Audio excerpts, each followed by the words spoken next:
Hey guys, what's going on? Inception here, and welcome to another video. Guys, it's been a while since we've done a football discussion video. I'm sorry that I stopped doing these. It's just because of time periods and stuff. You know, we're busy with FIFA 23. I definitely had that time period in that 1 week where I definitely could have made the videos. I just honestly didn't feel like I wanted to take a break from like content creation a little bit for that 1 week and a half. But now that we're back, no, I'm not doing this only because Manchester United are getting slaughtered right now. I'm doing this because just the balance, right? If Valverde's released at 10 o'clock, I might not be able to watch the second half of this game right away. But guys, we're going to be talking about Manchester City, Manchester United before we get started with the first half, okay? Because I'm going to be making like two separate parts, right?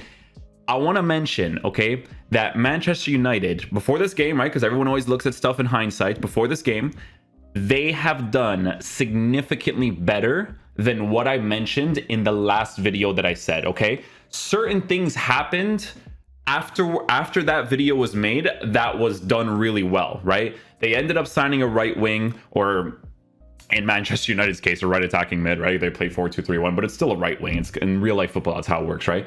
But they signed the right wing. They signed a top class player like Casemiro. So those were very good purchases.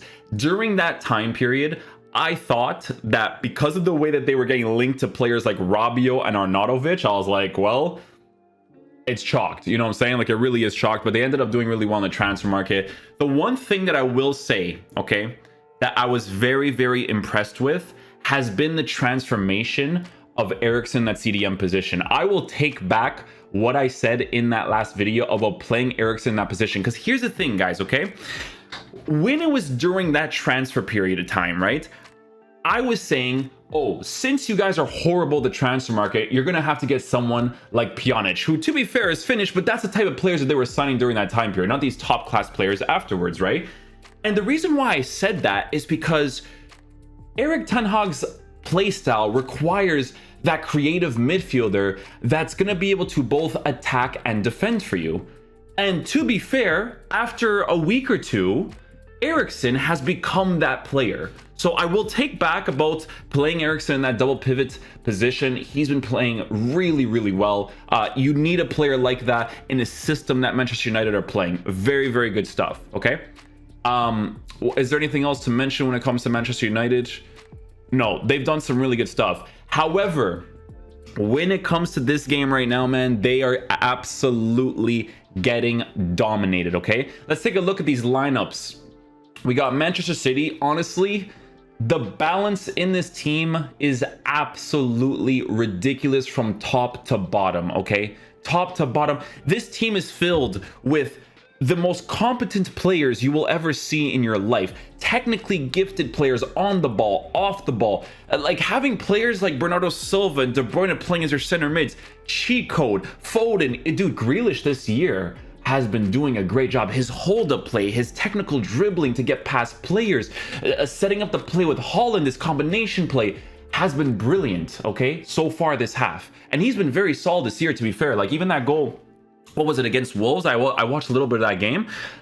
He's been doing really well this year, man. This could be a good season for him, but man, the balance in this team is absolutely incredible. Imagine being able to not have Rodri, but you could still play Gundogan, who is very, very underrated, very solid player, okay? De Bruyne, Bernardo Silva, like this whole team is perfect because the way that he lined up this squad to bench Ruben Dias, which I don't know if I can actually see the bench from this one, right? But to bench Ruben Dias was very smart because he needs those strong, fast players to counter the starting 11 for Manchester United when it comes to players like Anthony, Sancho, and Rashford, right? So it's a very, very good switch that he made there in that area to be able to block out that type of play style that Manchester United have because they're very, very fast players. Manchester United still line up with players like McTominay and stuff. Oh, Lisandro Martinez is another one that I'll definitely take back as well. Like, yes, I understand, smaller player, but he's actually been pretty solid as well, like in these previous games as well. This is just one of those types of games where Manchester United cannot get a single thing going. I don't even know why teams don't do this as they're playing. Why do you not just pass the ball around a little bit, right? Even if it takes 3 minutes in the game just to get the feel of the ball, get the feel of the game. There's too many opportunities where they're going for that risky pass, right? Players like Bruno Fernandes and Eriksen consistently doing that in a game where they are going to get dominated in. If you notice that the opponent has so much momentum on their side, you have to slow down that momentum somehow. The only way that you can stop momentum in football when it's happening is the first half. But if the team comes out kicking in the second half, you're in big trouble. Guys, let me tell you guys something right now. De Bruyne and Haaland together is a complete cheat code. They're a cheat code. Haaland doesn't even, he just looks at De Bruyne one time and runs. He doesn't glance back anymore. He just runs.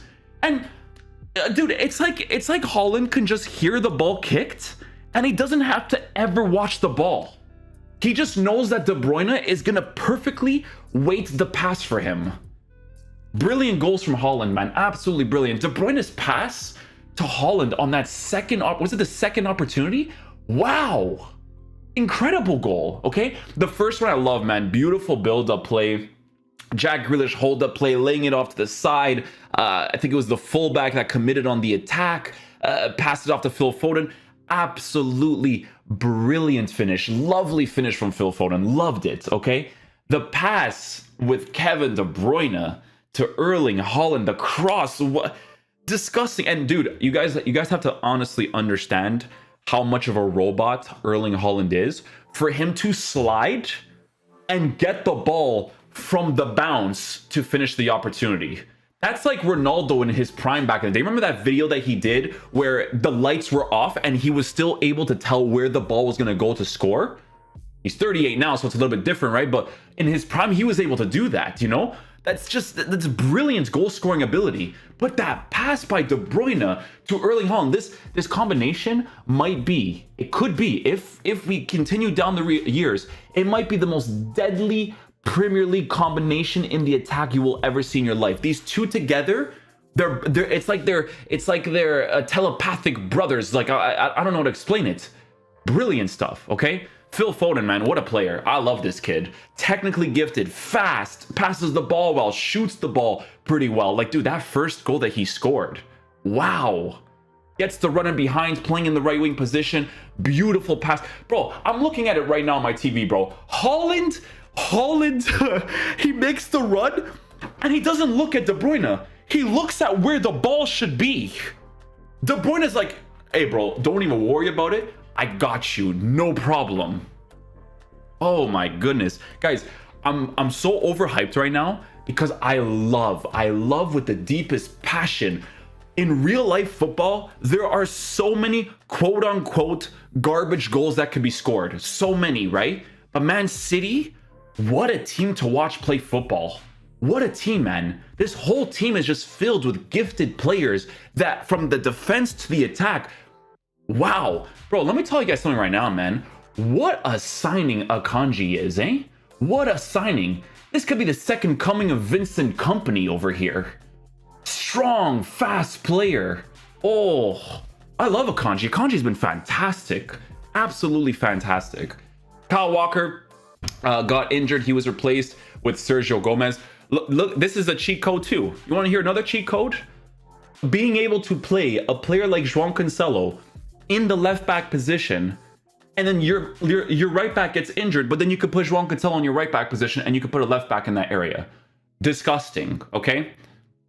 Varane, very unfortunate foul on him. That's very unlucky. Like, he goes for the ball, the cross, his foot, it bends like that, and then he lands it. It completely, like, his knee must have been shattered from that opportunity. Like, he had to be substituted. Victor Lindelof's on the pitch. Guys, this could be a game that's like a high scoring game. Like, Erling Haaland might still get his hat trick. Phil Foden could still get his hat trick. We'll see, because now the momentum's kind of, it might be slowed down after this first half. It might be, but man, they are playing brilliant football. Manchester United, I couldn't even tell you what they should or shouldn't do right now to change how this game goes. They have to keep possession of the ball a little bit more, right?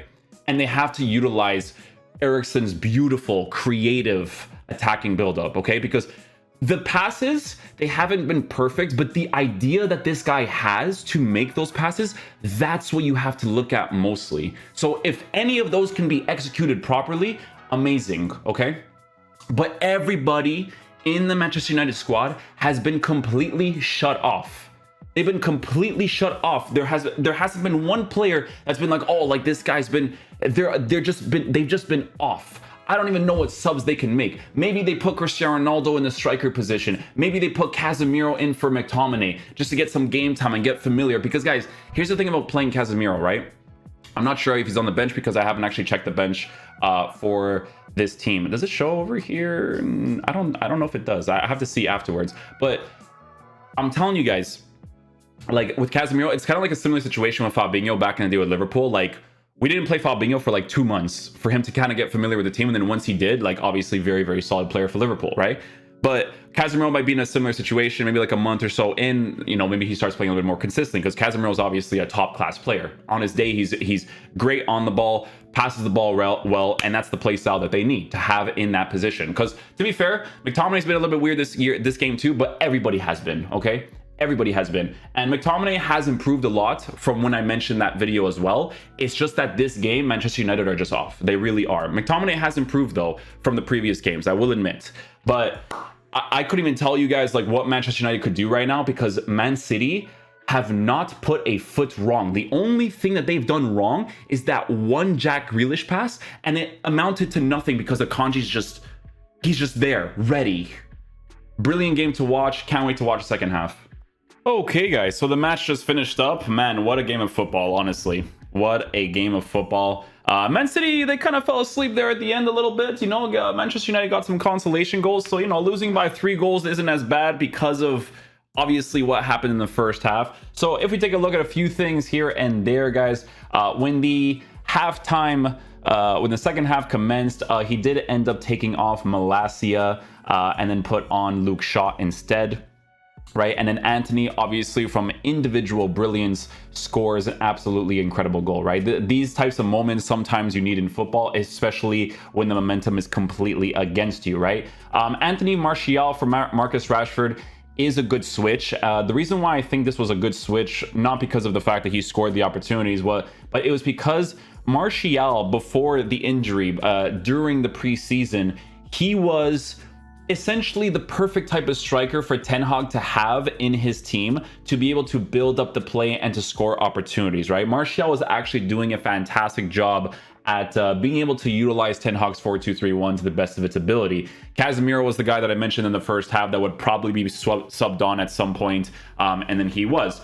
Erling Haaland's goal, again, guys, the build-up for this Haaland goal was kind of similar to the first goal, right? Was it the first goal that they scored with Phil Foden? Yes. It was very similar to the first goal, just beautiful build-up play, beautiful movement off the ball to open up the pitch. And again, bro, De Bruyne passing it off to the fullback. Fullback makes the pass to Haaland. Haaland with an absolutely brilliant finish. His positioning on the pitch for these opportunities is absolutely insane. Just really, really good stuff there.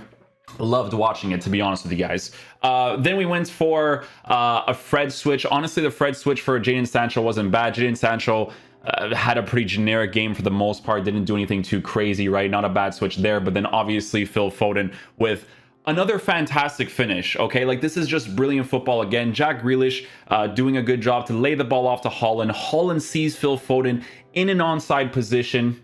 You know, the Luke Shaw playing him kind of onside, the 2 center backs. Maybe, I think, if I remember correctly, they're a little bit higher.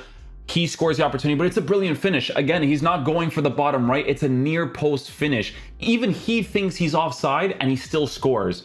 Phil Foden, absolutely brilliant today, gets the hat-trick. Haaland gets the hat-trick. Just everybody in Man City was just performing to the top of their ability, and you just love to see it, you know? Anthony Martial, to be fair to Erik Ten Hag, the 2 switches that he did end up making was beneficial. Putting Fred on the pitch caused an opportunity where the goalie spilled it. Anthony Martial well positioned to be able to score the header. And then obviously at the end, earning the penalty and taking a really good penalty was fantastic as well. So to be fair to Erik Ten Hag, it didn't make any sense to put Ronaldo on the pitch. Let's be honest, the type of play style that Anthony Martial offers this current Manchester United team with the current form that Ronaldo is in, it just made more sense to put him on the pitch. And I like that he makes those types of decisions, right? But guys, generally speaking, man, I think Manchester City were just on top of their game. A lot of the goals they ended up conceding at the end there was from a lack of focus at the end. And obviously, You know, they're making a lot of switches to kind of like close out the game a little bit with Aymeric Laporte, Palmer, Mahrez, and Julian Alvarez coming on, which, by the way, is insane by itself. They're all absolutely class subs. Like Cole Palmer is a very good player. Really huge fan of him. Definitely going to play center mid sometimes this year for Man City. I could definitely see him playing there because honestly, he's actually very, very solid. But yeah, what is there to say, man? Like, what else would Manchester United do this game? Like, it was just one of those types of situations where in the first half, they just got dusted and it was done. You know, they just got completely dusted. Things had to change, obviously. If Casemiro can settle in, right, and play that CDM position, I think it's going to be very vital for them to work off of that combination of Casemiro and Eriksen for these big type of games, right? Casemiro went on, some things he was off a little bit, but obviously going on to a game that's you're already losing by 4 goals is always going to be like a tough situation, obviously. He still did a pretty decent job when he went on the pitch. But yeah, I did like the subs that Erik ten Hag actually ended up making. You can't really fault him too much for the starting 11 that he started with because that's been the starting 11 that's been working out really well for him for most of the games, right? So I'm not completely distraught by Manchester United. They obviously have to fix some defensive things here and there, but man, the movement that De Bruyne and Haaland offer a team is absolutely insane. Brilliant game of football to watch. Really, really enjoyed it as a neutral. Man City play that style of football that is just absolutely impressive to watch.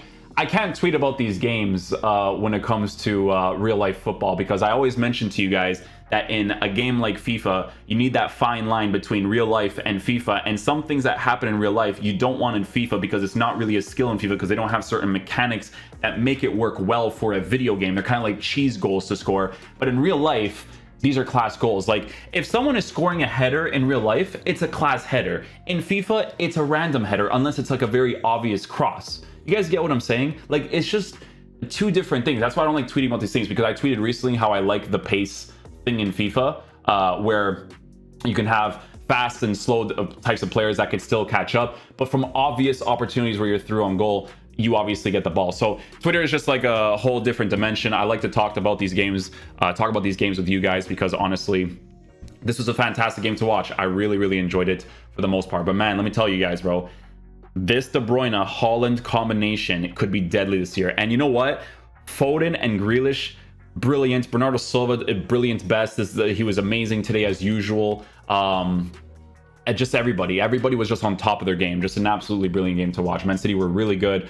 Really not much to say about Man United. You know, I don't think it's as bad as when I was making those videos before, how it was clearly embarrassing. I just think that Manchester City really, really outplayed them today. So yeah, hopefully you guys enjoyed this video today. I'll catch you guys for the next one. Peace out, dudes. Love you guys.